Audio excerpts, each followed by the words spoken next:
Hello दोस्तों। आज की इस कहानी में आप सभी का स्वागत है। मेरा नाम खुशी है और अब मेरी उम्र 22 साल है। मैं एक सुंदर विवाहित जवान स्त्री हूँ। मेरा कद 5 फुट 6 इंच है और मेरा रंग साफ है। मेरा जिस्म बिल्कुल कारीगरी की तराशी हुई संगमरमर की मूर्ति की तरह है।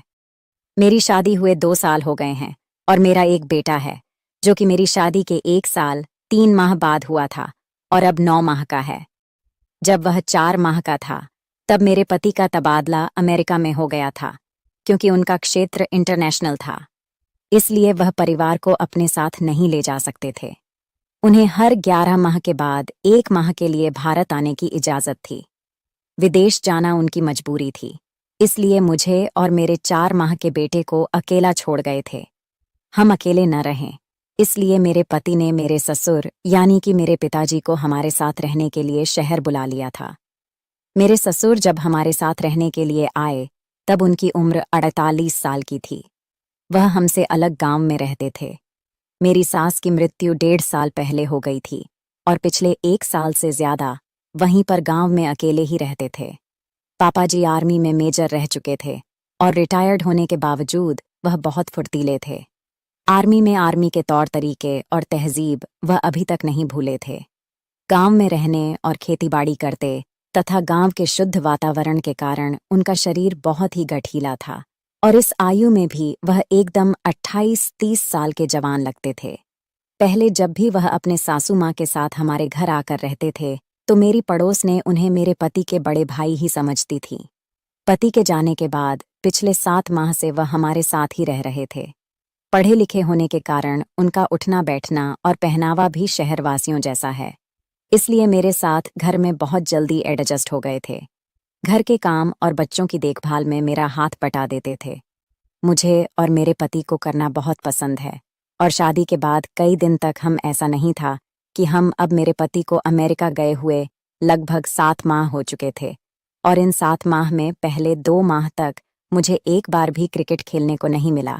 इसलिए मैं इतनी बेचैन रहती थी और सारा दिन तड़पती रहती थी, पर कोई भरोसे का नजर नहीं आता था। लेकिन 5 महीने मुझे अचानक ही एक ऐसा अवसर मिला जिससे मुझे मेरी जिंदगी में बहुत बड़ी खुशी मिली और वह भी मेरी अभी तक जारी है।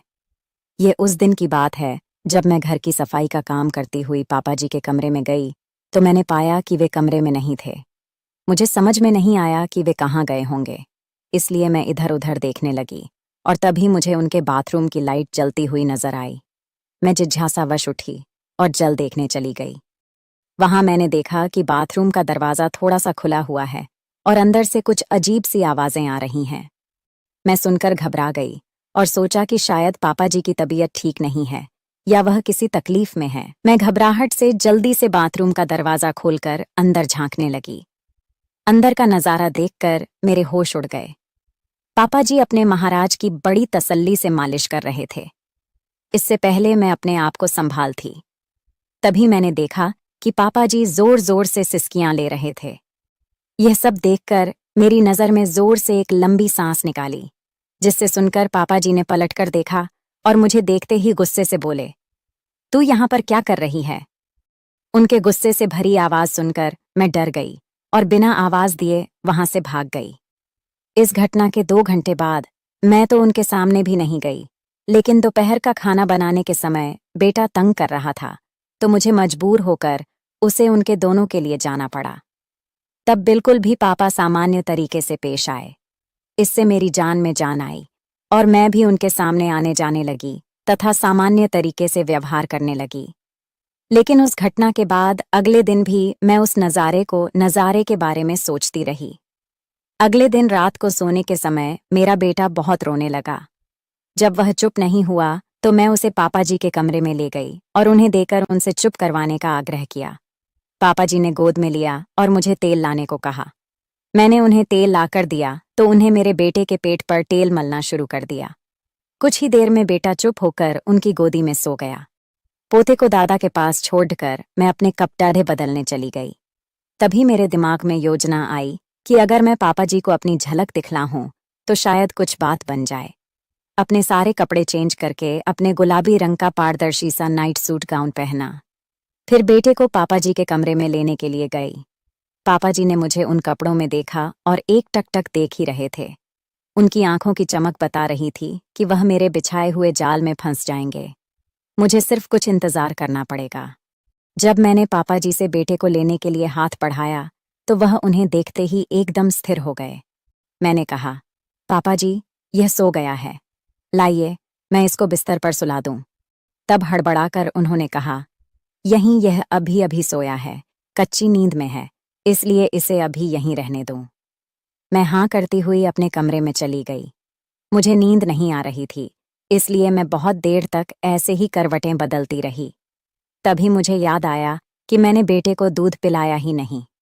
मैं उठी और पापा जी के कमरे में गई तो पाया कि वह भी सो गए हैं। तब मैंने मन में आया कि मैं भी इसी कमरे में सो जाती हूँ, क्योंकि बेटा भी इसी कमरे में सोया हुआ है, और मैं उनके साथ वाले बेड पर लेट गई।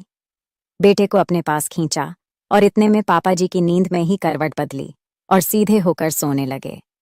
मेरे बेटे का पेट भर चुका था, लेकिन मुझे नींद नहीं आ रही थी। मैंने बच्चे को अलग से सुला दिया और वहीं बैठकर पापा जी को निहारती रही। मैंने महसूस किया कि मैं क्रिकेट खेलकर जिंदगी का मजा चाहती हूँ। मैं अपना अकेलापन दूर करना चाहती हूँ, अपनी भूख मिटाना चाहती हूँ। इसके लिए अब मुझे मेरे पति की गैर हाजिरी में भरोसे का और पूरा संतुष्ट करने वाला पुरुष मिल चुका है। अब मैं और इंतजार नहीं कर सकती, और इसलिए मैंने अपनी सारी झिझक छोड़ी और मैं ससुर जी के पास जाकर बैठ गई। तो थोड़ी देर बाद पापा हिलने लगे। मुझे लगा कि उनका हाथ मेरे सर पर आ गया है और ससुर जी जाग गए हैं। उसकी इस हरकत से मैं थोड़ा घबराई। मेरी हालत पतली हो गई थी, मेरी सांस उखड़ रही थी। फिर मैंने हिम्मत नहीं छोड़ी। करीब 1 घंटे के बाद पापा जी का हाथ मेरे सर से हटा और नीचे आ गया। उनकी इस हरकत से मैं बहुत ज्यादा प्रसन्न हुई। मुझे अभी मजा आना शुरू ही हुआ था कि पापा जी उठकर बैठ गए और उनकी नींद खुल गई थी। उन्होंने मुझे झटके के साथ अलग कर दिया। फिर उन्होंने उठकर एक लाइट जलाई और वह कच्चे होकर मुझे देखने लगे। मैंने जवाब दिया, पापा जी, मैं तो वही कर रही थी जो आप चाहते थे। पापा बोले, मैंने ऐसा करने को कब कहा है? तुम्हें ऐसा नहीं करना चाहिए था और माफ कर देना चाहिए था। पापा जी फिर बोले, मैंने आज तक आपको कोई भी आदेश का इशारा कभी नहीं टाला, तो मुझे कैसे मना मानती? मैंने उत्तर दिया, अरे मैं तो नींद में और सपने में था, जिससे यह सब तुम्हारी सांस कर रही थी, इसलिए मैंने ऐसा इशारा किया होगा। मैंने कहा, पापा जी, तो क्या हो गया? अगर मैंने इशारे को आपका देह समझकर आपकी सेवा भी कर दी, तो आपका सपना और मेरा कर्तव्य पूरा हो गए हैं। अरे तू बात क्यों नहीं समझ रही है? मैं नादान बनती हुई बोली। इससे पहले कि वह कुछ कहे और बात ज्यादा बिगड़े, मैं उठकर खड़ी हो गई। उन्हें आगे कुछ बोलने का कोई मौका दिए बिना मैं उनके पैरों को पकड़कर नीचे बैठ गई। तो आपको यह स्टोरी कैसी लगी कमेंट में ज़रूर बताएं। चैनल पर नए हैं तो चैनल को सब्सक्राइब ज़रूर करें। धन्यवाद।